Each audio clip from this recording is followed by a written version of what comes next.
إن الحمد لله نحمده ونستعينه ونستغفره ونؤمن به ونتوكل عليه ونعوذ بالله من شرور أنفسنا ومن سيئات أعمالنا من يهده الله فلا مضل له ومن يضلله فلا هادي له ونشهد أن لا إله إلا الله وحده لا شريك له ونشهد أن سيدنا مولانا محمدا عبده ورسوله أرسله بالحق بشيرا ونذيرا صلى الله تعالى عليه وعلى آله وأصحابه وبارك وسلم تسليما كثيرا أما بعد فأعوذ بالله من الشيطان الرجيم بسم الله الرحمن الرحيم اذهبوا بقميصي هذا فألقوه على وجه أبي يأتي بصيرا وأتوني بأهلكم أجمعين فلما فصلت العير قال أبوهم إني لأجد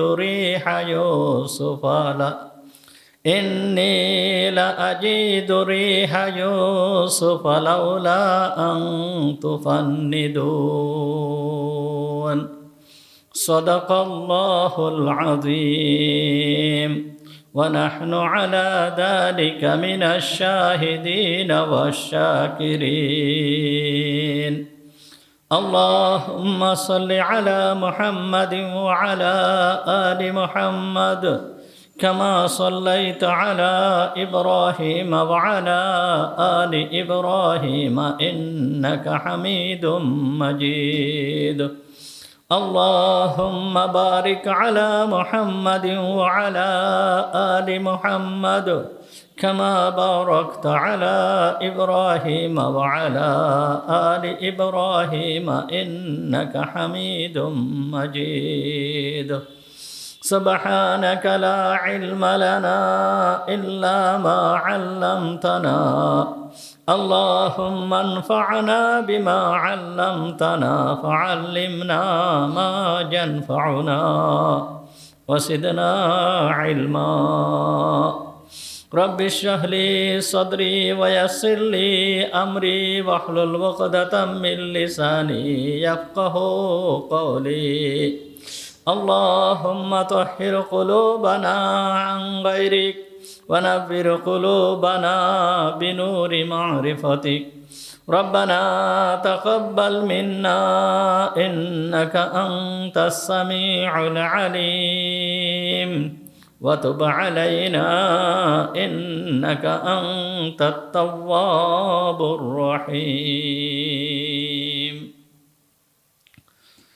সমস্ত প্রশংসা সেই মহান রব্বুল আলামিনের জন্য যিনি আমাদেরকে আজকের এই পবিত্র জুমার দিনে জুমার নামাজ পড়তে আসার তৌফিক দান করেছেন। এই জন্য আমরা সবাই বলি আলহামদুলিল্লাহ। আলোচনা চলতেছিল সূরা ইউসুফ সম্পর্কে। হযরতে ইউসুফ আলাইহিস সালামের জামার বরকত সম্পর্কে গত সপ্তাহে আলোচনা করা হয়েছিল। বলা হয়েছিল যে কোনো জিনিসের ভিতরে বরকত, কোনো জিনিসের ভিতরে শক্তি, কোনো জিনিসের ভিতরে ক্ষতির ক্ষমতা, এই সবগুলো ওই বস্তুর নিজস্ব কোনো ক্ষমতা বা শক্তি নয়।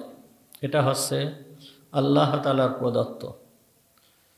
আল্লাহ তাআলা যেই বস্তুকে যেই সময়ে যেই ক্ষমতা দেন সেই ক্ষমতা অনুযায়ী সে কাজ করে। বস্তুর নিজস্ব কোনো ক্ষমতা নাই, বস্তুর নিজস্ব কোনো শক্তি নাই। আল্লাহ তাআলা এই দুনিয়াকে একটা নিয়মতান্ত্রিকতার মাধ্যমে পরিচালনা করেন। অনেক সময় দেখা যায় যে নিয়মতান্ত্রিকতা ছাড়া আল্লাহ তাআলা বিশেষ কুদরত ব্যবহার করে এই জগতের কিছু কিছু জিনিস পরিচালনা করেন। যেই রকম আমরা দেখি সাধারণত মানুষের মানুষ সৃষ্টি হয় মাতা পিতার থেকে, কিন্তু আল্লাহ তাআলা এই নিয়মতান্ত্রিকতা ভেদ করে হযরতে আদম আলাইহিস সালামকে মাতা পিতা ছাড়াই আল্লাহ তাআলা আদম আলাইহিস সালামকে সৃষ্টি করলেন। আবার পিতা ছাড়া হযরতে হাওয়া আলাইহিস সালামকে সৃষ্টি করলেন। আবার মাতা ছাড়া হযরতে হাওয়া আলাইহিস সালামকে সৃষ্টি করলেন।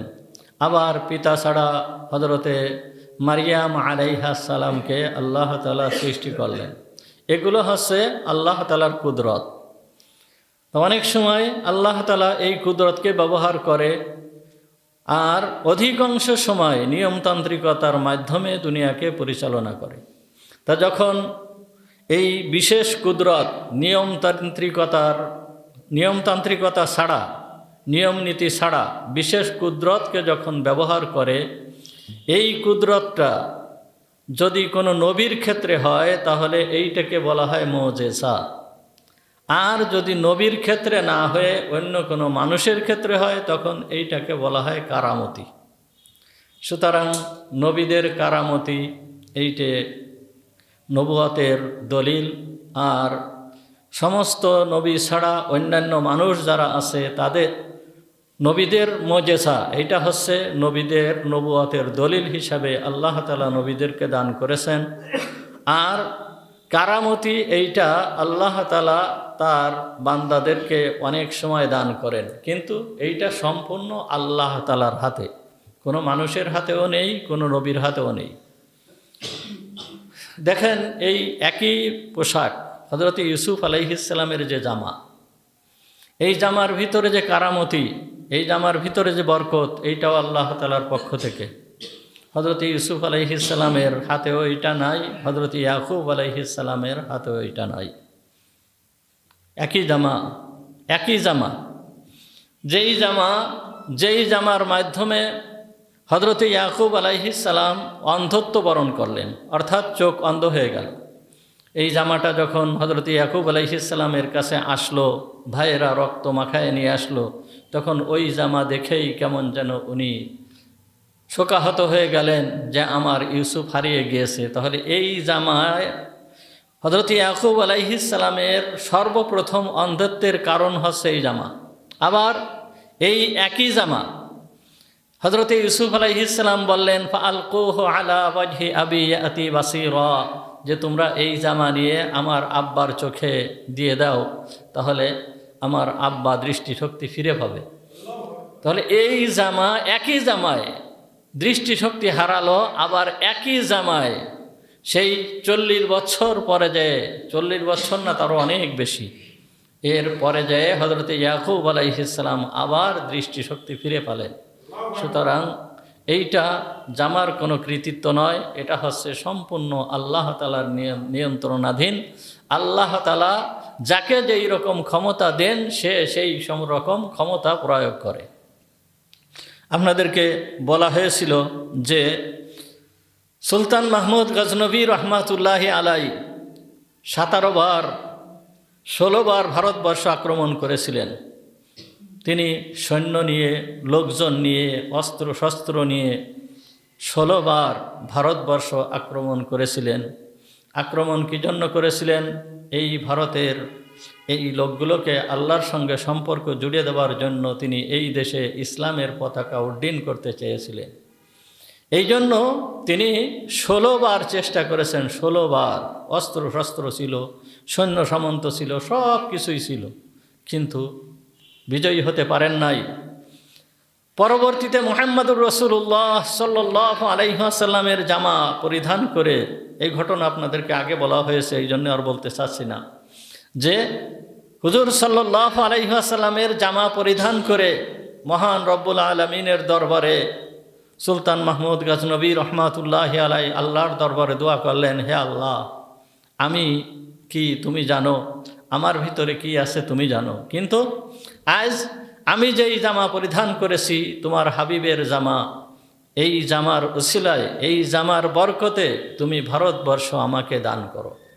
তখন আল্লাহ তাআলা সুলতান মাহমুদ গজনবী রহমাতুল্লাহ আলাইহির এই দোয়াকে আল্লাহ তাআলা কবুল করেছিলেন।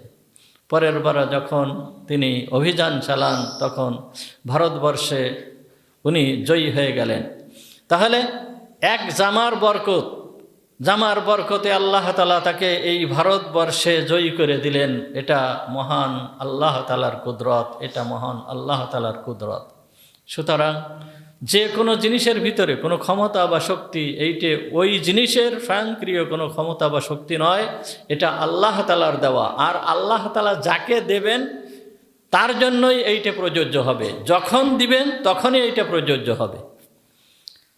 তো হযরত ইউসুফ আলাইহিস সালাম বললেন, তার ভাইদেরকে বললেন, কি বললেন? ইযহাবু বিকামিসি হাদা, যে তোমরা আমার এই জামাকে নিয়ে যাও, নিয়ে যেয়ে ফাআলকুহু আলা ওয়াজহি আবি, আমার পিতার চেহারার উপরে এই জামাকে রেখে দাও, ইয়াতি বাসীরা, দৃষ্টিশক্তি ফিরে পাবেন। ওয়া আতুনি বিআহলিকুম আজমাইন, এবং তোমাদের পরিবার পরিজন যারা আছে সবাইকে নিয়ে তোমরা আমার কাছে চলে আসো। এখানে হযরত ইউসুফ আলাইহিস সালাম বললেন পরিবার পরিজন নিয়ে আমার কাছে চলে আসো, কিন্তু হযরত ইউসুফ আলাইহিস সালামের তো উচিত ছিল যে উনি এইখান থেকে যে পিতার সঙ্গে দেখা করবেন এইটাই আদব ছিল, আর এইটাই নিয়ম ছিল যে তিনি পিতাকে আসতে বললেন কেন, পরিবার পরিজনকে আসতে বললেন কেন? তিনি তো নিজেই যায় দেখা করবেন। দেখেন, আম্বিয়া ইকরাম, নবীরা নিজের ইচ্ছা মতন কোনো কাজ করতে পারেন না, নিজের ইচ্ছা মতন কোনো কাজ করতে পারেন না। আল্লাহ তাআলার পক্ষ থেকে যখন যেই হুকুম হয় সেই হুকুম অনুযায়ী ওনারা কাজ করেন। আল্লাহর হুকুম ছাড়া কোনো নবী কোনো কাজ করেন না। সুতরাং ইউসুফ আলাইহিস সালামের জন্য এইটাই আল্লাহর তাআলার পক্ষ থেকে হুকুম ছিল যে তোমার পিতাকে তুমি আসতে বলবে। এই জন্য হযরতে ইউসুফ আলাইহিস সালাম তার ভাইদেরকে বলে দিলেন যে মাতা পিতা সহ তোমাদের পরিবার পরিজন যারা আছে সবাইকে নিয়ে তারা আমার কাছে চলে আসবে। তা এই নির্দেশ হযরতে ইউসুফ আলাইহিস সালাম ভাইদেরকে দিয়ে দিলেন। তা ভাইয়েরা, এই জামা নিয়ে রওনা হলো। গতদিন বলা হয়েছিল জামা নিয়ে যেই ভাই রওনা হয়েছিল, সর্বপ্রথম জামা নিয়ে যেই ভাই দৌড়ায় যাচ্ছিল তার নাম ছিল ইয়াহুদা, বড় ভাই। 94 নম্বর আয়াতের ভিতরে আসছে, ওয়ালাম্মা ফাসালাতিল ঈর ক্বালা আবুহুম ইন্নী লা আজিদু রিহা ইউসুফা লাউলা আন তুফান্নিদুন। হযরতে ইউসুফ আলাইহিস সালাম হযরতে জামা নিয়ে যখনই রওনা হয়েছে, জামাটা নিয়ে এই কাফেলা যখনই রওনা হয়েছে, কাফেলার আগেই ইয়াহুদা রওনা হয়ে গিয়েছে। সুতরাং জামাটা নিয়ে, কোরআন বলতেছে জামাটা নিয়ে যখনই রওনা হয়েছে, তারা যেই মাত্র রওনা হয়েছে, রওনা হওয়ার সঙ্গে সঙ্গে এদিকে হযরতে ইয়াকুব আলাইহিস সালাম ইউসুফ আলাইহিস সালামের ঘ্রাণ পাওয়া শুরু করছেন। ইউসুফ আলাইহিস সালাম, হযরত ইয়াকুব আলাইহিস সালাম ইউসুফ আলাইহিস সালামের ঘ্রাণ পাওয়া শুরু করছেন। ইয়াকুব আলাইহিস সালাম শোকাহত ছিলেন। তিনি সদা সর্বদা ইউসুফ আলাইহিস সালামের কথা মনে করতেন এবং বাড়ির সবাইকে সব সময় সদা সর্বদা বলতেন যে আমার ইউসুফ কবে আসবে, আমি ইউসুফকে কবে ফিরে পাব। এরকম যখন বলতেন বাড়ির সবাই তখন ওনাকে একটু তিরস্কার করত যে তুমি ইউসুফের কথা ভুলতে পারো না, সেই ইউসুফ কবে কোন সময় হারিয়ে গিয়েছে না মারা গিয়েছে, কি হয়েছে, ওই ইউসুফ কি আর বেঁচে আছে? কিন্তু হযরত ইয়াকুব আলাইহিস সালাম নৈরাশ হন নাই, তিনি আশা ছাড়েন নাই। কি জন্য নিরাশ হন নাই, আশা ছাড়েন নাই? আল্লাহ তাআলার পক্ষ থেকে জানানো হয়েছিল যে ইউসুফ জীবিত আছে, কিন্তু ইউসুফ কোথায় আছে, কি অবস্থায় আছে, এ কথা হযরত ইয়াকুব আলাইহিস সালামকে জানানো হয় নাই। কেন জানানো হয় নাই? এটা ইয়াকুব আলাইহিস সালামের জন্য পরীক্ষা ছিল, বড় পরীক্ষা, কঠিন পরীক্ষা। এই পরীক্ষা ছিল, এই পরীক্ষা দিতে হচ্ছে হযরত ইয়াকুব আলাইহিস সালামের। যেহেতু তিনি নবী, ইয়াকুব আলাইহিস সালামের মর্যাদাকে আল্লাহ তাআলা অনেক বৃদ্ধি করবেন, এই জন্যই তো এই কঠিন পরীক্ষা হযরত ইয়াকুব আলাইহিস সালামের দিতে হচ্ছে। কত বড় নিয়ামত হযরত ইয়াকুব আলাইহিস সালামকে আল্লাহ তাআলা দান করেছিলেন। পরবর্তী পর্যায়ে যত নবী আসছে, যত নবী ইয়াকুব আলাইহিস সালামের পরে যত নবী আসছে, আমাদের নবী মুহাম্মদুর রাসূলুল্লাহ সাল্লাল্লাহু আলাইহি ওয়াসাল্লাম ব্যতীত সমস্ত নবী ইয়াকুব আলাইহিস সালামের বংশে আসছে। সমস্ত নবীগণ ইয়াকুব আলাইহিস সালামের বংশে আসছে। তাহলে কত বড় নিয়ামত চিন্তা করা যায়। এই বড় নিয়ামত আল্লাহ তাআলা ইয়াকুব আলাইহিস সালামকে দান করবেন। এই জন্য ইয়াকুব আলাইহিস সালামের জন্য কঠিন পরীক্ষা, কঠিন পরীক্ষা। যে ছেলে হারিয়ে গিয়েছে, 40 বছরের বেশি হয়ে গিয়েছে, কেউ কেউ বলেছে 60 বছর, কেউ কেউ বলেছে 80 বছর পরে ইউসুফ আলাইহিস সালামের সঙ্গে সাক্ষাৎ হয়েছে। তা এই যে দীর্ঘকাল ধরে হযরত ইয়াকুব আলাইহিস সালাম উনি আশাবাদী যে ইউসুফ আছে, ইউসুফকে আমি ফিরে পাবো। আল্লাহ তাআলা তাকে জানাই দিয়েছিল ইউসুফ জীবিত আছে এবং তোমার কাছে সে একদিন ফিরে আসবে। এই জন্য উনি বারবার বলতে থাকতেন যে ইউসুফকে কবে ফিরে পাবো, ইউসুফ কবে আমার সামনে আসবে। কিন্তু পরিবারের লোকেরা এইটা বিশ্বাস করতো না, এইটা মেনে নিতে পারতো না। কেন? তাদের তো আর এই জ্ঞান ছিল না। একবার ইয়াকুব আলাইহিস সালামের সঙ্গে মালাকুল মউত অর্থাৎ আজরাইল আলাইহিস সালামের সঙ্গে সাক্ষাৎ হলো। আজরাইল আলাইহিস সালামকে ইয়াকুব আলাইহিস সালাম জিজ্ঞেস করতেছে, হে মালাকুল মউত, তুমি কি আমার ইউসুফের জানকে কবজ করেছো? তখন মালাকুল মউত বলেছিল যে না, আমি ইউসুফের জানকে কবজ করি নাই। সুতরাং এইভাবেও হযরত ইয়াকুব আলাইহিস সালাম এটা জানতে পারছেন যে ইউসুফ এখনো পর্যন্ত জীবিত আছে। তাই ইউসুফ আলাইহিস সালামের পিতা কাঁদতে কাঁদতে ওনার 2 চোখ অন্ধ হয়ে গিয়েছে, বৃদ্ধ হয়ে গিয়েছে, নড়াচড়া করতে পারেন না, বৃদ্ধের মতন পড়ে থাকেন। এইভাবে দুর্বল হয়ে গিয়েছে, অনেক দুর্বল হয়ে গিয়েছেন। সদা সর্বদা ইউসুফের কথা স্মরণ করেন। এই অবস্থার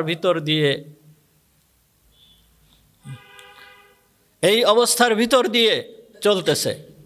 যখন এই অবস্থার ভিতর দিয়ে চলতেছে, তখন এই রকম অবস্থার ভিতর দিয়ে চলতে চলতে যেই সময় একেবারে ঠিক যেই সময়ে এই কাফেলা মিশরের থেকে রওনা হয়েছে, মিশরের থেকে রওনা হওয়ার সঙ্গে সঙ্গেই হযরত ইয়াকুব আলাইহিস সালাম বলে ফেললেন কি, ইন্নী লা আজিদু রিহা ইউসুফা লাউলা আন তুফান্নিদুন, অবশ্যই আমি ইউসুফের ঘ্রাণ পাচ্ছি, যদি তোমরা আমাকে ভৎসনা না করো, আমার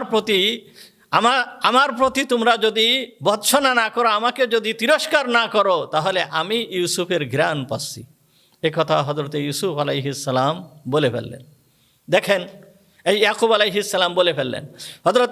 এখানেও দেখেন হযরত ইয়াকুব আলাইহিস সালাম এই জামার ঘ্রাণ পাচ্ছে কত দূরের থেকে।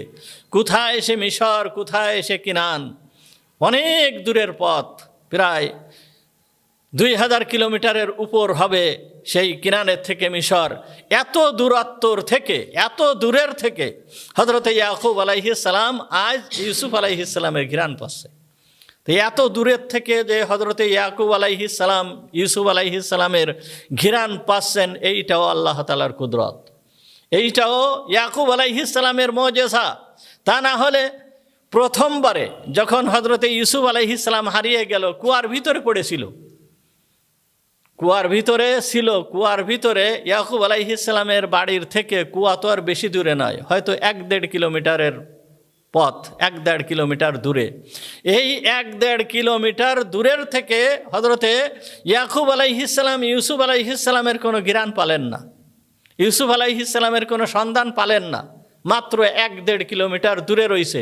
এই সময় ইউসুফ আলাইহিস সালামের কোনো ঘ্রাণ বা কোনো সন্ধান হযরত ইয়াকুব আলাইহিস সালাম পাননি। কিন্তু যখন মিশরের থেকে জামা নিয়ে রওনা হয়েছে, তখন ইয়াকুব আলাইহিস সালাম কি বলতেছেন? ইয়াকুব আলাইহিস সালাম বলতেছে, ইন্নী লা আজিদু রিহা ইউসুফা লাউলা আন তুফান্নিদুন, আমি ইউসুফের ঘ্রাণ পাচ্ছি, আজ আমি ইউসুফের ঘ্রাণ পাচ্ছি। একথা হযরত ইয়াকুব আলাইহিস সালাম বললেন। সুতরাং এই ঘিরান পাওয়াটা না পাওয়াটা এটাও সম্পূর্ণ আল্লাহর কুদরতে। এইটা ইয়াকুব আলাইহিস সালামের কোনো কুদরত নয়, এইটা হযরত ইয়াকুব আলাইহিস সালামের কোনো কিছুই নয়। এইটা হচ্ছে সম্পূর্ণ আল্লাহ তাআলার নিয়ন্ত্রণাধীন। আল্লাহ তাআলা যাকে ঘিরান দেন সে পায়, আর যাকে ঘিরান দেন না সে পায় না। এই রকম ঘটনা হযরতে ইয়াকুব আলাইহিস সালামের ক্ষেত্রে নয়, আরও বহুত ক্ষেত্রে এই রকম ধরনের বহুত ঘটনা ঘটেছে। নবীদের ক্ষেত্রে তো ঘটেছেই, অনেক নবীদের ক্ষেত্রে এরকম ঘটনা ঘটেছে। নবী ছাড়া অন্যান্য লোকেদের ক্ষেত্রেও এরকম ধরনের ঘটনা বহুত ঘটেছে। বিশিষ্ট সাহাবী হযরতে আনাস বিন নজর রাদিয়াল্লাহু তাআলা আনহু, হযরতে আনাস বিন নজর রাদিয়াল্লাহু তাআলা আনহু, ইনি আনাস বিন মালিক রাদিয়াল্লাহু তাআলা আনহুর চাচা ছিলেন, আনসারী সাহাবী ছিলেন। এই সাহাবী বদরের যুদ্ধে অংশগ্রহণ করতে পারেন নাই। বদরের যুদ্ধে যখন অংশগ্রহণ করতে পারেন নাই, তখন ওনার মনের ভিতরে এমন একটা ইচ্ছা হলো যে আমি যদি কোনো সময় ভবিষ্যতে কোনো একটা যুদ্ধ পাই তাহলে অবশ্যই আমি এই যুদ্ধে শরিক হব। আর এই যে যুদ্ধে, বদরের যুদ্ধে শরিক হতে পারি নাই, এর যে এই ত্রুটি হয়েছে আমার, এই ত্রুটি আমি ওইখান থেকে আমি উসুল করে নেব, এই রকম ধরনের মনে মনে একটা ধারণা করেছিলেন। তো হযরতে আনাস বিন নজর রাদিয়াল্লাহু তাআলা আনহু, ইনি যখন ওহুদের যুদ্ধ আসছে, ওহুদের যুদ্ধ সামনে আসছে, ওহুদের যুদ্ধ ছিল মুসলমানদের একটা মারাত্মক পর্যায়ের যুদ্ধ, শ্রেষ্ঠতম যুদ্ধ। বদরের যুদ্ধে মক্কার যেই সমস্ত 70 জন লিডার, মক্কার 70 জন লিডার বদরের যুদ্ধে শেষ হয়ে গিয়েছিল। তো এই 70 জন লিডার যে শেষ হয়ে গিয়েছিল, 70 জন লিডার মাত্র 300 সৈন্যদের হাতে, 300 মুসলমানদের হাতে শেষ হয়ে গিয়েছিল। এই পরাজয়ের গ্লানি মক্কার কুরাইশরা সহ্য করতে পারে নাই। তারা সদা সর্বদা প্রস্তুতি নিচ্ছে যে মদিনার মুসলমানদেরকে দুনিয়ার থেকে একেবারে নিশ্চিহ্ন করে দেওয়া হবে, পিছে মেরে নিশ্চিহ্ন করে দেওয়া হবে, ওদেরকে আর দুনিয়ায় রাখা হবে না। এই রকম প্রস্তুতি নিয়ে তারা এই ওহুদের যুদ্ধের জন্য তারা মদিনার উপকণ্ঠে চলে আসলো। তাদের ইচ্ছা ছিল যে মুসলমানদেরকে আর বাঁচায় রাখবো না। এই রকম ধরনের ইচ্ছা নিয়ে তারা 1000 সৈন্য নিয়ে 3000, তারা 3000 সৈন্য নিয়ে মদিনায় আক্রমণ করার জন্য চলে আসছিল। এই 3000 সৈন্য শুধুমাত্র 3000 সৈন্য ছিল না, 3000 সৈন্য ছাড়া তারা আরও অনেক কিছু নিয়ে আসছিল, এমনকি মহিলাদেরকে পর্যন্ত নিয়ে আসছিল। মহিলাদেরকে এনে ওই সৈন্যদের মনে উৎসাহ জাগানোর জন্য গায়িকা, গায়ক, এই সমস্ত লোকজনও তারা নিয়ে আসছিল এই যুদ্ধের সময়। তা মদিনার মুসলমানদেরকে দুনিয়া থেকে নিশ্চিহ্ন করে দেওয়ার জন্য যখন ওহুদের যুদ্ধ সংগঠিত হচ্ছিল, ওহুদের যুদ্ধে প্রাথমিক পর্যায়ে মুসলমানরা বিজয়ী হয়েছিল। আপনাদের সবার জানা আছে যে মুহাম্মদুর রাসূলুল্লাহ সাল্লাল্লাহু আলাইহি ওয়াসাল্লাম 50 জন সৈন্যকে ওহুদের একটা জায়গায়, ওহুদ পাহাড়ের একটা গিরিপথ রয়েছে, ওই জায়গায় নির্ধারণ করে দিয়েছিল যে তোমরা এই জায়গায় থাকবে, এইখান থেকে কোনো অবস্থা এই জায়গা ত্যাগ করবে না। আমাদের বিজয় হোক অথবা পরাজয় হোক, কোনো অবস্থায় তোমরা এই জায়গাটাকে ত্যাগ করবে না। ওই 50 জন সৈন্য এইখানে ছিল। তা মক্কার মুশরিকরা পরাজয় বরণ করে যখন তারা ফিরে চলে যাওয়ার সময় খালেদ বিন ওয়ালিদ তখন মুসলমান হয় নাই। খালেদ বিন ওয়ালিদ রাদিয়াল্লাহু তাআলা আনহু তখন মুসলমান হয় নাই। উনি দেখলেন যে এই জায়গাটা ফাঁকা, গিরিপথ, এই জায়গাটা ফাঁকা দেখে উনি মনে করলেন যে এই জায়গা দিয়ে যদি আক্রমণ করে দেওয়া যায় তাহলে হয়তো আমরা বিজয় লাভ করব। এই খালেদ বিন ওয়ালিদ ওই জায়গা দিয়ে ঢুকে ওই জায়গায় আক্রমণ করব, আবার মুসলমানদের উপর আক্রমণ করব। এই যে অতর্কিত আক্রমণ, এই আক্রমণ মুসলমানরা সহ্য করতে পারে নাই, বিচ্ছিন্ন হয়ে গিয়েছিল, ছড়িয়ে গিয়েছিল। এমন অবস্থা হয়েছিল, আপনাদের সবার জানা আছে, মুহাম্মদুর রাসূলুল্লাহ সাল্লাল্লাহু আলাইহি ওয়াসাল্লাম আহত হয়ে গিয়েছিলেন, মাথার ভিতরে হেলমেট ঢুকে গিয়েছিল, তিনি পাহাড়ের গুহার ভিতরে পড়ে গিয়েছিলেন। এই যে একটা অবস্থা, এই মুসলমানদের যে একটা অবস্থা, এদিক ওদিক মুসলমানরা ছোটাছুটি করতেছে, দিক বিদিক ছোটাছুটি করতেছে, এই রকম একটা অবস্থা। এই অবস্থার ভিতরে আবু সুফিয়ান তো ঘোষণা করে দিল, মুহাম্মদ কদ মাত, মুহাম্মদ মরে গেছে, মুহাম্মদ আর জীবিত নেই। তখন সাহাবীদের মনের ভিতরেও এমন একটা হীনতা চলে আসলো যে মুহাম্মদ যদি মারা যায় থাকে তাহলে আমরা আর যুদ্ধ করে কি করব? আমাদের নবী যখন নেই তখন আমরা কিভাবে যুদ্ধ করব? এই রকম একটা অবস্থার যখন সৃষ্টি হয়েছে, তখন এই মুহূর্তে, এই সময়ে, পরবর্তীতে অবশ্যই আল্লাহ তাআলা মুসলমানদেরকে বিজয় দান করেছিলেন, কাফেররা পরাজয় বরণ করেছিল। তা এই মুহূর্তে, এই সময়ে এই হযরতে আনাস বিন নজর রাদিয়াল্লাহু তাআলা আনহু ইনি দৌড়ায় আসতেছেন, মানে উনি দৌড়ায় আসতেছেন। এই সময় হযরতে সাদ বিন মুআজ রাদিয়াল্লাহু তাআলা আনহুকে দেখে যে উনি দৌড়ায় যাচ্ছে, মানে দৌড়ায় যাচ্ছে। তখন সাদ রাদিয়াল্লাহু তাআলা আনহুকে বলতেছেন, আইনা ইয়া সাদ, হে সাদ তুমি কোথায় যাচ্ছ? আইনা ইয়া সাদ, হে সাদ তুমি কোথায় যাচ্ছ? ইন্নী লা আজিদু রিহাল জান্নাতি দুনা উহুদ, আমি জান্নাতের ঘ্রাণ পাচ্ছি ওহুদের দিক থেকে, ওহুদের দিক থেকে আমি জান্নাতের ঘ্রাণ পাচ্ছি। আল্লাহর কসম দিয়ে বলতেছে যে আল্লাহি, আমি আল্লাহর কসম দিয়ে বলতেছি আমি ওহুদের দিক থেকে জান্নাতের ঘ্রাণ পাচ্ছি। ওয়া হালি রাইহাতিল জান্নাহ, জান্নাতের ঘ্রাণটা কতই না সুন্দর, কতই না সুন্দর এই জান্নাতের ঘ্রাণ। এই কথা বলে হযরতে আনাস বিন নদর রাদিয়াল্লাহু তাআলা আনহু উনি জিহাদে ঝাঁপিয়ে পড়েন। তাহলে এই যে আনাস বিন নদর রাদিয়াল্লাহু তাআলা আনহু, ইনার নাকে জান্নাতের ঘ্রাণ আসছে। এই যে জান্নাতের ঘ্রাণ, জান্নাত কোথায়? জান্নাত কোথায়? দুনিয়ায়? দুনিয়ায় না, জান্নাত হচ্ছে একেবারে সপ্তম আকাশের উপরে। সপ্তম আকাশের উপরে হচ্ছে সিদরাতুল মুনতাহা। এই সিদরাতুল মুনতাহার শেষ, সপ্তম আকাশ শেষ, সিদরাতুল মুনতাহা শেষ, এরপরে যায় হচ্ছে জান্নাত, এরপরে যায় জান্নাত। ইনদা সিদরাতিল মুনতাহা ইনদাহা জান্নাতুল মাওয়া। আল্লাহ তাআলা কুরআনুল কারীমের ভিতরে বলেন, ইনদা সিদরাতিল মুনতাহা ইনদাহা জান্নাতুল মাওয়া, সিদরাতুল মুনতাহা হচ্ছে জান্নাত। আর সেই জান্নাতের ঘ্রাণ হযরতে আনাস বিন নদর রাদিয়াল্লাহু তাআলা আনহু এই দুনিয়ার জীবনে, আনাস বিন নদর রাদিয়াল্লাহু তাআলা আনহু জান্নাতের ঘ্রাণ পেয়েছেন। সুতরাং এই যে জান্নাতের ঘ্রাণ পাওয়াটা, এইটা আনাস বিন নদরের কোনো কৃতিত্ব নয়, এটা আল্লাহ তাআলা তার নাকে এই ঘ্রাণ দিয়ে দিয়েছেন। সমস্ত কিছুর মালিককে আল্লাহ। আপনার আমার এই কথা বিশ্বাস করতে হবে। দেখেন, এই ইউসুফ আলাইহিস সালামের ঘটনা আগেই বলা হয়েছে, কুরআনুল কারীমের ভিতরে আল্লাহ তাআলা বর্ণনা করে শুধুমাত্র এই ঘটনা শোনার জন্য, আমাদের মনের ভিতরে একটু প্রশান্তির জন্য, শুধুমাত্র মন ভালো লাগার জন্য এইগুলোকে বর্ণনা করেন নাই। ওই আল্লাহ তাআলার পক্ষ থেকে কুরআন এই জন্য আসে নাই, বরঞ্চ এই কুরআনুল কারীম আসছে আপনার আমার নসিহাত গ্রহণ করার জন্য।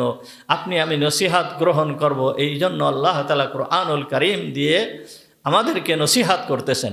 সুতরাং এই যে জান্নাতের ঘ্রাণ আসা, নাকে জান্নাতের ঘ্রাণ আসা, এইটা আল্লাহ যাকে দেন সে পায়, যাকে দেন সেই পায়। হয়তো মনে করতে পারেন যে নবীদের ক্ষেত্রে বা সাহাবীদের ক্ষেত্রে, সাহাবীদের সময় নবীরা ছিল এই জন্য এই ধরনের ঘ্রাণ আসছে, অন্যান্য মানুষের ক্ষেত্রে কি এইরকম আসছে? হ্যাঁ, অবশ্যই জান্নাতের ঘ্রাণ পাওয়া গিয়েছে। আগে মাত্র কয়েক জুমা আগে আপনাদেরকে বলা হয়েছে হযরতে ইমাম বুখারী রাহমাতুল্লাহি আলাইহির কথা। ইমাম বুখারী রাহমাতুল্লাহি আলাইহির কথা। ইমাম বুখারী রাহমাতুল্লাহি আলাইহি তো উনি সাহাবী ছিলেন না, উনি তাবেঈও ছিলেন না, তাবেঈও ছিলেন না, উনি সাধারণ একজন বিশিষ্ট ইমাম ছিলেন, ইমাম বুখারী আলাইহির রাহমা। এই ইমাম বুখারী আলাইহির রাহমার কবর দিয়ে এই ঘ্রাণ বের হয়েছে। এই ঘ্রাণ সমস্ত মানুষ পেয়েছে। তাদের ত্যাগ, তাদের তিতিক্ষা, তাদের কুরবানি, এই কুরবানির বদৌলতে আল্লাহ তাআলা তাদেরকে এই নিয়ামত দান করেছেন। ইমাম বুখারী রাহমাতুল্লাহি আলাইহির একটা ঘটনা মনে পড়ে গেল, না বলে পারতেছি না আপনাদের সামনে। কি পরিমাণ ত্যাগ করেছেন, কি পরিমাণ কুরবানি ইনারা করেছেন। ইমাম বুখারী রহমাতুল্লাহি আলাইহি এই হাদিস শিখার জন্য, হাদিস অর্জন করার জন্য, হাদিসের জ্ঞান অন্বেষণ করার জন্য, অর্থাৎ হাদিস সংগ্রহ করার জন্য উনি বিভিন্ন এলাকা সফর করেছেন। কোনো কোনো সময় পায়ে হেঁটে সফর করেছেন, কোনো কোনো সময় উটের পিঠে সফর করেছেন, কোনো কোনো সময় পানির জাহাজে করে, পানির নৌকা, তখন তো আর জাহাজ ছিল না, পানির নৌকায় করে উনি সফর করেছেন। তিনি এক সফরে যাচ্ছেন, যখন সফরে যাচ্ছেন, বড় ধনী লোক ছিলেন, অত্যন্ত ধনী লোক ছিলেন।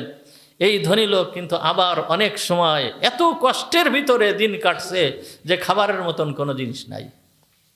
বড় ধনী লোক ছিলেন। 1000 দিনার, 1000 দিনার তখন ওনার কাছে ছিল, 1000 স্বর্ণমুদ্রা। তাই 1000 দিনারের মূল্য তখন কি পরিমাণ? এখন কয়েক কোটি টাকা হবে 1000 দিনারের মূল্য। এই 1000 দিনার নিয়ে উনি যখন রওনা হয়েছেন, এক ব্যক্তি, এক চোর তা টের পেয়েছে। টের পেয়ে হযরত ইমাম বুখারী রহমাতুল্লাহি আলাইহির পিছনেছে যে এই টাকাগুলো কিভাবে চুরি করা যায়, টাকাগুলো কিভাবে রাখা আছে, এই কোন ব্যাগের ভিতরে রাখা আছে, ব্যাগের রংটা কি, সব এই চোর টের পেয়েছে। এই চোর টের পেয়ে সে চেষ্টা করতেছে এই ব্যাগটাকে কিভাবে তার কাছ থেকে নেওয়া যায়। তা ইমাম বুখারী রহমাতুল্লাহ আলাইহি সফর করতে করতে এক জায়গায় নৌকায় উঠছেন। যখন নৌকায় উঠছেন, নৌকায় উঠে সফর করতেছেন। তা নৌকায় উঠে যখন সফর করতেছেন, নৌকায় তো মানুষ মোটামুটি সীমিত মানুষ। এই মানুষের ভিতরে ইমাম বুখারী আলাইহির রহমা এই টাকার থলেটাকে নিজের কাছে এমন জায়গায় রাখছেন যে চোরের পক্ষে এইটা আর নেওয়া সম্ভব না, নিতে পারবে না। তো এই অবস্থা যখন দেখছে, তখন চোর চিল্লায়ে ঘোষণা করছে, মানে চিল্লায়ে কান্নাকাটি শুরু করে দিয়েছে। কি চিল্লায়ে কান্নাকাটি কেমনভাবে শুরু করছে? যে আমার এই নৌকায় ওঠার পরেই আমার 1000 দিনারের একটা স্বর্ণমুদ্রার থলে হারাই গিয়েছে।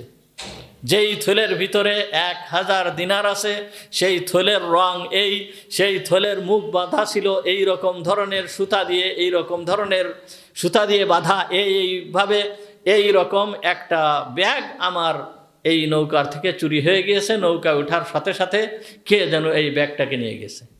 তার যে চিৎকার, চিল্লেফাল্লা আর কান্নাকাটি, এই কান্নাকাটি দেখে এই নৌকার যেই সমস্ত লোক ছিল, অর্থাৎ নৌকার দায়িত্বে যেই সমস্ত লোকেরা ছিল, তারা এইবার সবাইকে তল্লাশি করা শুরু করছে, কার কাছে এই 1000 দিনার স্বর্ণমুদ্রা পাওয়া যায়। তখন ইমাম বুখারী রহমাতুল্লাহি আলাইহি মনে করলেন এত সমস্যা হয়েছে, এখন যদি এই 1000 দিনার স্বর্ণমুদ্রা আমার কাছে পায় তাহলে আমি চোর হয়ে যাব। আমি যতই বলি যে এই স্বর্ণমুদ্রা আমার, কোনোভাবেই কাউকে মানানো যাবে না। সুতরাং উনি কি করলেন, আস্তে করে ওই স্বর্ণমুদ্রার থলেটা ওই নদীর ভিতরে ছেড়ে দিলেন। ছেড়ে দেওয়ার সঙ্গে সঙ্গে তো স্বর্ণমুদ্রা শেষ। চিন্তা করতে পারছেন যে 1000 দিনারের স্বর্ণমুদ্রার থলে শুধুমাত্র ওই চোরের বদনামের থেকে বাঁচার জন্য উনি নদীর ভিতরে ছেড়ে দিয়েছেন। এইভাবে সমস্ত নৌকায় তল্লাশি করা হয়ে গেছে। ইমাম বুখারী রহমাতুল্লাহি আলাইহিকে তল্লাশি করা হয়েছে। যখন তল্লাশি করছে, নৌকার ভিতরে কোনো স্বর্ণমুদ্রার ব্যাগ পাওয়া যায়নি। যখন পাওয়া যায়নি, তখন ওই চোরকে আবার পাকড়াও করছে। পাকড়াও করে বলতে চাই, তুমি মিথ্যা কথা বললে কেন? তুমি মিথ্যা কথা বললে কেন যে এই নৌকার ভিতরে যারা আছে এরা কেউ আমার এই স্বর্ণমুদ্রার থলে নিয়ে গিয়েছে? এই রকম ধরনের মিথ্যা কথা তুমি কেন বললে? এই কারণে তার শাস্তি ভোগ করতে হয়েছিল। পরবর্তীতে এই চোর যে ইমাম বুখারী রহমাতুল্লাহি আলাইহির কাছে বলতেছে যে আপনার সেই স্বর্ণমুদ্রার থলিটা আপনি কি করেছেন? চোর নিজে যায় বলতেছে আপনার সেই স্বর্ণমুদ্রার থলিটা আপনি কি করলেন? কোথাও খুঁজে পাওয়া গেল না। তখন ইমাম বুখারী রহমাতুল্লাহি আলাইহি বলতেছেন যে দেখো, আজকে এই স্বর্ণমুদ্রার থলি যদি আমার কাছে থাকতো তাহলে আমি আজকে চোর বলে সবার কাছে স্বীকৃত হয়ে যেতাম। যতই আমি বলতাম যে আমি চুরি করি নাই, কিন্তু সবাই আমাকে চোর হিসাবে ধরতো। আমার সারা জীবনের কষ্ট মেহনত যা আছে এই হাদিস অর্জনের জন্য আমি যেই পরিমাণ কষ্ট করেছি, এই সব আমার এই 1000 স্বর্ণমুদ্রার জন্য শেষ হয়ে যেত। সুতরাং এই 1000 স্বর্ণ মুদ্রার জন্য আমার সারা জীবনের মেহনতকে আমি বরবাদ করে দেব? উনি একটা হাদিসকে বুখারী শরীফের ভিতরে যেই সমস্ত হাদিস এনেছেন, সেই সমস্ত হাদিসের একজন রাবিও যে সামান্যতম একটা পশুকে ধোঁকা দিয়েছে, পশু, মানুষ নয়, মানুষের কোনো সম্পদ চুরি করা না, মানুষকে ধোঁকা দেওয়া না, একটা পশুকে ধোঁকা দিয়েছে, এই রকম ব্যক্তির কাছের থেকে উনি হাদিস নেন নাই। যেই ব্যক্তি এই রকম সতর্কতা অবলম্বন করেছেন, এই ব্যক্তি আজকে চোরের তহমাতে উনি চোর হয়ে যাবেন।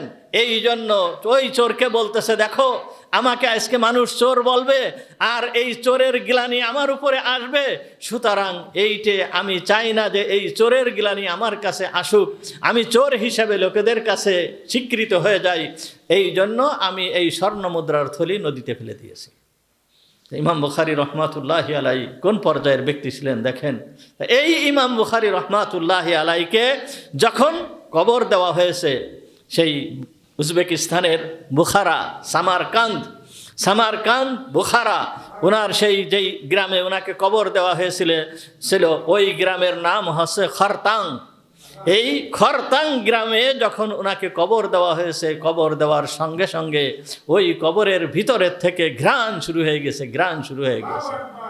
ইমাম বুখারী রহমাতুল্লাহি আলাইহির কবর, আল্লাহ কবরকে জান্নাতের বাগিচা বানিয়ে দিয়েছেন। সেই কবরের সুঘ্রাণ দুনিয়ার মানুষ পাওয়া শুরু করার সঙ্গে সঙ্গে তো মাটি নেওয়া শুরু করছে। আর যখন এই মাটি নেওয়া শুরু করছে, তখন উলামায়ে কেরাম একত্রিত হয়ে আল্লাহর দরবারে দোয়া করছেন, আল্লাহ তাআলা ওইটাকে আবার বন্ধ করে দিয়েছেন। তাহলে এই যে ঘিরান পাওয়া না পাওয়া, এর ক্ষমতা কার? আল্লাহ। এই আল্লাহ যার ওই রকম ধরনের নাক দেন, যার নাকে এনে দেন সে পায়, আর যার নাকে এনে না দেন সে পায় না, কখনো পায় না। সুতরাং এই ঘ্রাণ পাওয়া, এটা পাওয়া না পাওয়া, এটা সম্পূর্ণ কার? আল্লাহর। জান্নাতের ঘ্রাণ, জান্নাতের যেই সমস্ত নাজ নিয়ামত মানুষ ভোগ করবে, এই জান্নাতের নাজ নিয়ামত সব কিছুই তো আল্লাহ তাআলা এত দামি করে সৃষ্টি করেছেন যে এক গিলাস পানিও যদি কেউ কিনতে চায়, সমগ্র দুনিয়ার ভিতরে যত সম্পদ আছে, ওই আদম আলাইহিস সালাম থেকে নিয়ে দুনিয়ার শেষ পর্যন্ত যেই পরিমাণ সম্পদ, শুধুমাত্র এই পরিমাণ সম্পদ না, কিয়ামত যখন হয়ে যাবে, যেই সমস্ত সম্পদগুলো মানুষের এখনো দৃষ্টিগোচর হয় নাই, মানুষের হাতে আসে নাই, এই সম্পদগুলো স্বর্ণের খনি, লোহার খনি, তামার খনি, যত সম্পদ আছে, হীরা জহরত, যা কিছু এই জমিনের পেটের ভিতরে আছে, সমস্ত জমিন এইটিকে বের করে দেবে। সূরা জিলজালের ভিতরে আল্লাহ তাআলা বলতেছেন, ইযা সুলসিলাতিল আরদু সিলসালাহা ওয়া আখরাজাতিল আরদু আসকালাহা ওয়া আখরাজাতিল আরদু, জমিন বের করে দেবে আসকালাহা, তার পেটের ভিতরে যত সম্পদ, যা কিছু আছে সব কিছুকে বের করে দেবে। তো এই সম্পদ, সমগ্র দুনিয়ার ভিতরে যত সম্পদ আছে, এই সম্পদ দিয়ে যদি আসমান জমিন ভরে ফেলা হয়, সমস্ত সম্পদ যদি ব্যয় করা হয়, যেই পরিমাণ টাকা ব্যাংকে আছে, যেই পরিমাণ সোনাদানা সারা দুনিয়ার ব্যাংকে রয়েছে, মানুষের হাতে রয়েছে, এর বিনিময়েও যদি কেউ এক গিলাস জান্নাতের পানি কিনতে চায়, তাও পাবে না। এই জান্নাতের সমস্ত নাজ নিয়ামতের মূল্য এত বেশি। সুতরাং ওই কবরের ভিতরের থেকে জান্নাতের ঘ্রাণ পাওয়া যাওয়াটা, এইটা বৈচিত্র্য কিছু নয়। আপনাদের কাছে ঘটনা, কিছুদিন আগেও একটা ঘটনা শোনাইছিলাম। এইটা বেশি দিন আগের ঘটনা না, এটা তো আগে শোনালাম আপনার নবীদের ঘটনা, সাহাবীদের ঘটনা, ইমাম বুখারী রাহমাতুল্লাহি আলাইহির ঘটনা। আর এই ঘটনা বেশি দিন আগের কথা নয়, 1857 সাল। কত? 1857 সাল। এই 1857 সালের 10ই জুন, 1857 সালের 10ই জুন শামেলির যুদ্ধ সংগঠিত হয়েছিল। এই শামেলির যুদ্ধ হয়েছিল মুসলমানদের সাথে। এই শামেলির যুদ্ধের প্রধান সেনাপতি ছিলেন দারুল উলুম দেওবান মাদ্রাসার প্রতিষ্ঠাতা হযরতে কাসেম নানতুবি রহমাতুল্লাহি আলাইহি। এই যুদ্ধে বড় বড় উলামায়ে কেরাম অংশগ্রহণ করেছিল। এই যুদ্ধে একজন বিশিষ্ট আলেম, ওনার নাম হচ্ছে মাজহার নানতুভি রহমাতুল্লাহি আলাই, যিনি বড় একজন আলেম ছিলেন। এই মাজহার নানতুভি রহমাতুল্লাহি আলাইয়ের নামে দেওবন্দের পাশেই আরেকটা মাদ্রাসা প্রতিষ্ঠিত হয়েছে, ওনার নামেই সেই মাদ্রাসাটার নাম হচ্ছে মাজহারুল উলুম। মাজহারুল উলুম নামে এই মাদ্রাসাটা প্রতিষ্ঠিত হয়েছে। কাসেম নানতুবি রহমাতুল্লাহ আলাইহির সমসাময়িক লোক ছিলেন, এমনকি কাসেম নানতুবি রহমাতুল্লাহ আলাইহি ওনার কাছে কিছু পড়ালেখাও করছেন। তা এই মাজহার নানতুবি রহমাতুল্লাহি আলাইহি ইনার ঘটনা আপনাদেরকে শোনাইছি, হয়তো কারোর মনে থাকলেও থাকতে পারে। মাজহার নানতুবি রহমাতুল্লাহি আলাইহি ইনি মানে এই যুদ্ধের পরে যে ইনি কি করতেন, ইনি উপরের ঠোঁট চুষতেন, এরকম করে উপরের ঠোঁট চুষতেন, জিহ্বা দিয়ে এরকম উপরের ঠোঁট চুষতেন। তো সবাই ওনার কাছে জিজ্ঞেস করতো, যখন পড়াতো, হাদিস পড়াতো, তখন ছাত্ররা জিজ্ঞেস করতো, হুজুর আপনি এরকম করেন কেন? তখন বলতো যে বাতাঙ্গা নেহি, মানে উর্দু ভাষায় উনি বলতেন বাতাঙ্গা নেহি, অর্থাৎ বলবো না। এরপরে ওনার সমসাময়িক যেই সমস্ত শিক্ষকরা আছে তারা জিজ্ঞেস করতো, হুজুর আপনি এরকম করেন কেন? উনি ওই এক কথা বাতাঙ্গা নেহি, বলবো না। যেই জিজ্ঞেস করত একই কথা বাতাঙ্গা নেহি, বলবো না, এরকম ধরনের বলতেই থাকতেন। কিন্তু উনি সবসময় একটু পর উনি কী করতেন, ওই উপরে ঠোঁট চুষতেন, এরকম করে জিহ্বা দিয়ে উপরে ঠোঁট চুষতেন। তা যখন এই রকম উনি করতেন, উনি এরপরে বেঁচে ছিলেন অনেক বছর পর্যন্ত। উনি ইন্তেকাল করেছেন 1885 সালের 3রা অক্টোবর। 1885 সালের 3রা অক্টোবর উনি ইন্তেকাল করেছেন। তা এই যুদ্ধে সংগঠিত হয়েছে কত? 1857 সালের 10ই মে। 1857 সালের 10ই মে, এই 10ই মে তারিখে এই যুদ্ধ সংগঠিত হয়েছে। তাহলে এইখান থেকে নিয়ে ওই পর্যন্ত উনি বেঁচে ছিলেন। তা এরপর এই 1885 সালে এই উনি যখন মৃত্যু শয্যায় শায়িত, তখন ওনার ভক্তবৃন্দ, ওনার ছাত্র, ওনার সমবয়সী যেই সমস্ত আলেমরা আছে, তখন ওনাকে বলল যে হুজুর একটা জিনিস, একটা রহস্য আমাদের কাছে অস্পষ্ট থেকে গেল, এইটা যদি আপনি আমাদেরকে একটু বলে যেতেন, যদি আপনি মারা যান তাহলে এইটার থেকে তো আমরা বঞ্চিত হয়ে যাব, এই রহস্যটা আমরা জানতে পারবো না, সুতরাং আপনি যদি আমাদেরকে একটু এই রহস্যটা বলতেন। তখন উনি বললেন, হ্যাঁ এখন বলা যেতে পারে, হয়তোবা আমি ইন্তেকাল করব, তোমাদের কাছে এই রহস্য গোপন থেকে যাবে। তা শোনো, এই সামেলির যুদ্ধ যখন সংগঠিত হয়েছিল মুসলমানদের সঙ্গে ইংরেজদের সর্বপ্রথম যুদ্ধ, এই যুদ্ধে অনেক মুসলমান মারা গিয়েছিল, অনেক আলেম উলামা মারা গিয়েছিল। ইংরেজদের সবথেকে শক্তিশালী দুর্গ ছিল হচ্ছে সামেলির দুর্গ। এই দুর্গের কপাট ভাঙ্গা সহজ ব্যাপার ছিল না। এই দুর্গের কপাট এইরকমভাবে ভাঙ্গা হয়েছিল যেই রকমভাবে হযরতে আলী রাদিয়াল্লাহু তাআলা আনহু খয়বারের যে দুর্গ ছিল, ইহুদিদের যে দুর্গ ছিল, ওই দুর্গের কপাট ভেঙেছিল। এত মজবুত ছিল এই কপাট, সামেলের দুর্গের কপাট, যে দরজা, এই দরজা ভাঙ্গা কোনো রকম সম্ভব ছিল না। কাসেম নানতুবি রহমাতুল্লাহি আলাইহি তিনি তরবারি নিয়ে ওই কপাটের উপরে যখন আঘাত করছেন, আল্লাহু আকবার বলে ওই কপাট ভেঙে চুরমার হয়ে গিয়েছে। তখন আমরা সব প্রবেশ করে গেলাম ওর ভিতরে। প্রবেশ করে যাওয়ার পরে বহুত ইংরেজ মারা গিয়েছিল। মারা যাওয়ার পরে বহুত ইংরেজ সৈন্য মারা গিয়েছিল। মারা যাওয়ার পরে সমস্ত ইংরেজদের কানে যখন এই সংবাদ আসছে, সমস্ত ইংরেজরা তখন গাড়ি ভরে ভরে এসে আমাদের উপরে আক্রমণ চালালো। যখন এই আক্রমণ চালিয়েছে, আক্রমণ চালানোর অবস্থায় এমন অবস্থা হয়েছে যে অনেক আলেম উলামা শহীদ হয়ে গিয়েছে। স্বয়ং কাসেম নানতুবি রহমাতুল্লাহি আলাইহির অবস্থা এই রকম হয়েছে যে স্বয়ং কাসেম নানতুবি রহমাতুল্লাহি আলাইহি উনি এক জায়গায় ক্লান্ত হয়ে বসে আছেন। ক্লান্ত হয়ে বসে থাকার পরে হযরতে রশিদ আহমদ গাঙ্গুহি রহমাতুল্লাহি আলাইহি ওনাকে যেয়ে বলতেছেন, কি ব্যাপার, তুমি এখন এই জায়গায় বসে আছো কেন?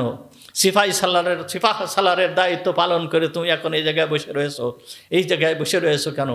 তখন উনি বললেন যে দেখো, আমার মাথার এইখান দিয়ে গুলি গিয়েছে আর এই সাইড দিয়ে বার হয়ে গিয়েছে। এইখান দিয়ে গুলি গিয়েছে আর এইখান দিয়ে কি হয়েছে, বাইর হয়ে গিয়েছে। যেই রকম আমাদের বাংলাদেশে কি শরীফ ওসমান হাদিকে যেইভাবে গত শুক্রবারের দিন ওনাকে এইখান দিয়ে গুলি করা হয়েছে আর সেই গুলি এইখান দিয়ে বের হয়ে গিয়েছে। আল্লাহ তাআলা, সবাই দোয়া করেন আল্লাহ তাআলা যেন তাকে জান্নাত শাহাদাতের মর্যাদা দান করেন, সে যেন শহীদ হয়ে যায়। আশা করা যায় যে তিনি শহীদ হয়ে যাবেন, তার কারণ তিনি গুলি খেয়েছেন কী বারে, শুক্রবারে, আর উনি ইন্তেকাল করেছেনও গত রাত্রে, অর্থাৎ শুক্রবারের রাত। শুক্রবারে যারা ইন্তেকাল করে হাদিসের ভিতরে আসছে আল্লাহ তাআলা তাদের কবর আযাবকে মাফ করে দেন। সুতরাং আমরা সবাই দোয়া করি যে এই শরীফ ওসমান বিন হাদি একে আল্লাহ তাআলা জান্নাতের উচ্চ মাকাম নসিব করেন, সবাই বলি আমিন। তা হযরত কাসেম নানতুবি রহমাতুল্লাহ আলাইহির গুলি কোন জায়গা দিয়ে, এইখান দিয়ে গুলি করছে, এইখান দিয়ে গুলি গিয়েছে আর এইখান দিয়ে বের হয়ে গিয়েছে। তো মাথা দিয়ে গুলি যাওয়া আর এই পার দিয়ে বের হয়ে যাওয়ার যে অবস্থা আমরা এখন দেখতেছি, যে সেই হাদিকে চিকিৎসা করার জন্য সিঙ্গাপুর পর্যন্ত নিয়ে যাওয়া হয়েছে, কিন্তু আল্লাহ তাআলা তার হায়াত রাখেন নাই, উনি ইন্তেকাল করেছেন। তো রশিদ আহমদ গাঙ্গুহিকে বলতেছে, দেখো আমার এইখান দিয়ে গুলি গিয়েছে আর এইখান দিয়ে বের হয়ে গিয়েছে। তখন রশিদ আহমদ গাঙ্গুহি রহমাতুল্লাহ আলাইহি উনি কী করলেন, হাত দিয়ে এইভাবে মুছে দিলেন। এই মাথার যে রক্ত, ওনার শরীরে রক্ত পড়তেছে, মাথার এইখানে ধরে উনি হাত দিয়ে এইভাবে মুছে দিলেন। শুধুমাত্র হাত দিয়ে এইভাবে কি করছেন, মুছে দিয়েছেন। এই যে হাত দিয়ে মুছে দিয়েছেন, হাত দিয়ে মুছে দেওয়ার সঙ্গে সঙ্গেই একেবারে সমস্ত মাথা ভালো হয়ে গেছে। এই গুলির কোনো চিহ্ন পর্যন্ত নেই, এক ফোঁটা রক্ত পর্যন্ত নেই, কোনো এক বিন্দু মাত্র কোনো চিহ্ন নেই, কোনো ব্যথা নেই। এইটা কি হয়ে গেছে, ভালো হয়ে গিয়েছে। এইটা হচ্ছে এই আউলিয়া ইকরাম আল্লাহ তাআলার বিশেষ বান্দা যারা আছে তাদের কারামতি, এইটা হচ্ছে তাদের কারামতি। এই কারামতি রশিদ আহমদ গাঙ্গুহি রহমাতুল্লাহ আলাইহির হাতে ওনার মাথা সম্পূর্ণরূপে ভালো হয়ে গেছে। কাসেম নানতুবি রহমাতুল্লাহ আলাইহি এইভাবে বসে আছেন। ওই অবস্থায় এই যে কথা বলতেছিলাম, মাজহার নানতুবি রহমাতুল্লাহ আলাইহি উনি বলতেছেন যে ঘটনা এইরকম ধরনের পরিস্থিতি, আমরা সব এক জায়গায় অনেক আলেম উলামা তারা পড়ে আছে, কেউ মারা যাচ্ছে, কেউ মারা যাবে, এই রকম ধরনের একটা অবস্থা। আমিও ওর ভিতরে পড়ে রয়েছি, মারা যাবো ভাব, এইরকম একটা পরিস্থিতি, এইরকম অবস্থায় আমরা পড়ে রয়েছি। এইরকম অবস্থা যখন পড়ে রয়েছি, সমস্ত জায়গায়, সমস্ত ময়দানের ভিতরে চিৎকার উঠে গিয়েছে, পানি পানি পানি পানি, পানি দাও পানি দাও, এইরকম ধরনের চিৎকার উঠে গিয়েছে। তা আমি ওইভাবে পড়ে রয়েছি। এই মাজহার নানতুবি রহমাতুল্লাহ আলাইহি বলতেছেন, আমি ওইভাবে পড়ে রয়েছি। যখন পড়ে রয়েছি তখন আমার চোখ তো রয়েছে আকাশের দিকে। তখন আমি দেখলাম আকাশের থেকে কেমন যেন মেঘ নেমে আসতেছে আমাদের উপরে, মেঘের মতন মনে হচ্ছে যেন মেঘ নেমে আসতেছে। কিন্তু যখন দেখি আমাদের সামনে যত আসতেছে, তখন দেখি আসলে এইটা মেঘ নয়। এরপরে যখন নিকটে আসছে, তখন মনে হচ্ছে যেন সাদা সাদা কি যেন নেমে আসতেছে। যখন কাছে আসছে, আরো নিকটে আসছে, তখন দেখি জান্নাতের হুররা সব সাদা পোশাক পরিহিত অবস্থায় নেমে আসতেছে। এইরকম অবস্থা আমার চোখে আসলো। দেখলাম যে যেই ব্যক্তি পানি পানি করে চিৎকার করতেছে, যেই ব্যক্তির হায়াত শেষ হয়ে যাচ্ছে, ওই ব্যক্তিকে একটা হুর, একজনের সঙ্গে আছে দুইটা করে হুর, ওই দুইটা হুর এসে কি করতেছে, ওই জান্নাত থেকে পানি নিয়ে আসছে, ওই পানি তাকে পান করায় দিচ্ছে। যখনই জান্নাতের ওই পানি তার মুখে দিয়ে দিচ্ছে, দিয়ে দেওয়ার সঙ্গে সঙ্গেই ওই ব্যক্তি শহীদ হয়ে যাচ্ছে।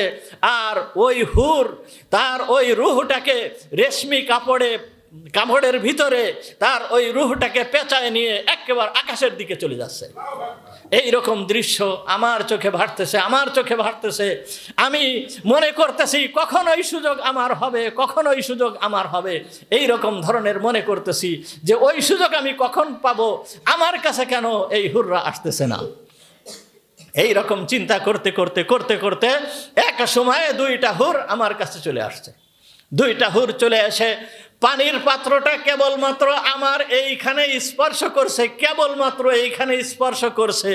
এমতো অবস্থায় ওই হুর দলের সর্দার যে ছিল, তার হাতের থেকে ওই পানির পাত্রটা নিয়ে যায়, বলতেছে, এই তুমি কেন মাঝহারকে পানি পান করাচ্ছ? ওর তো জীবন এখনো বাকি, ও তো হাদিস পড়াবে, ও তো কোরআন পড়াবে, ও তো জীবনে বেঁচে থাকবে, ও তো দিনের খেদমত করবে, তুমি কেন ওকে পানি পান করাচ্ছ? ওর কাছ থেকে পানির পেয়ালা নিয়ে আসো। এই বলে ওই পানির পেয়ালাটা আমার কাছ থেকে নিয়ে গেল। আমার পানির পেয়ালাটা শুধুমাত্র আমার একটু স্পর্শ লেগেছিল, এইখানে শুধুমাত্র একটু স্পর্শ লেগেছিল। এই স্পর্শের কারণে, এই যে স্পর্শ, এই স্পর্শের কারণে ওই জান্নাতি যেই ঘ্রাণ, ওই ঘ্রাণ এখনো পর্যন্ত আমার নাকে আসে। শুধুমাত্র ওই ঘ্রাণ নয়, আমি যখন জিহ্বা দিয়ে চুষি তখন আমার ওই জান্নাতি স্বাদও আমি অনুভব করি, জান্নাতের ওই স্বাদও আমার অনুভূত হয়। এই রকমভাবে জান্নাতের স্বাদ আমি অনুভব করতে থাকি। তা এ হচ্ছে কি মাযহার নানতুবী রহমাতুল্লাহি আলাইহি। এই রকমভাবে যেই সমস্ত ব্যক্তিদেরকে আল্লাহ তাআলা এই শহীদি মর্যাদা নসিব করেন, আল্লাহ তাআলা দুনিয়া থেকেই তাদেরকে কি করেন? জান্নাতের ঘ্রাণ তাদের নাকে আল্লাহ তাআলা দিয়ে দেন, জান্নাতের ঘ্রাণ তারা পেতে থাকে। সুতরাং ইউসুফ আলাইহিস সালামের পিতা, যে ইউসুফ আলাইহিস সালামের জামা নিয়ে যখনই রওনা হলো, রওনা হওয়ার সঙ্গে সঙ্গে ইউসুফ আলাইহিস সালামের পিতা বলতেছে, ইন্নী লা আজিদু রিহা ইউসুফা লাউলা আন তুফান্নিদুন। আমি ইউসুফের ঘ্রাণ পাচ্ছি। সেই মিশর কোথায়, কিরান কোথায়? এইখান থেকে ইউসুফ আলাইহিস সালামের পিতা ইয়াকুব আলাইহিস সালাম ইউসুফের ঘ্রাণ পাচ্ছে। এ কথা পরিবারের সবাইকে হযরত ইয়াকুব আলাইহিস সালাম বললেন। সুতরাং এটা ইয়াকুব আলাইহিস সালামের মুজিজা। এই ঘ্রাণ পাওয়াটা কি? ইয়াকুব আলাইহিস সালামের মুজিজা। আর জামাটা প্রেরণ করে দেওয়া, এইটা হচ্ছে ইউসুফ আলাইহিস সালামের মুজিজা। কিন্তু মুজিজা হোক বা কারামতি হোক, যাই হোক না কেন, এইটা কোনো মানুষের হাতে নেই। এইটা কার হাতে? সম্পূর্ণ আল্লাহর হাতে। কোনো নবীও যদি চান যে উনি এই সময় একটা মুজিজা দেখাবেন, তা উনি পারবেন না। আল্লাহ যদি মঞ্জুর করে তাহলে দেখাতে পারেন। আল্লাহর কাছে দোয়া করলে আল্লাহ যদি দেন তাহলে হবে, আর আল্লাহ না দিলে হবে না। সুতরাং এর মালিককে আল্লাহ, একথা বিশ্বাস করতে হবে। শক্তি আল্লাহর হাতে, বরকত আল্লাহর হাতে। যে সময় যে কোনো অবস্থায় যে কেউকে আল্লাহ তাআলা এই বরকত দিতে পারেন। ওয়া আখিরু দাওয়ানা আলহামদুলিল্লাহি রাব্বিল আলামিন। আমরা যারা সুন্নাত নামাজ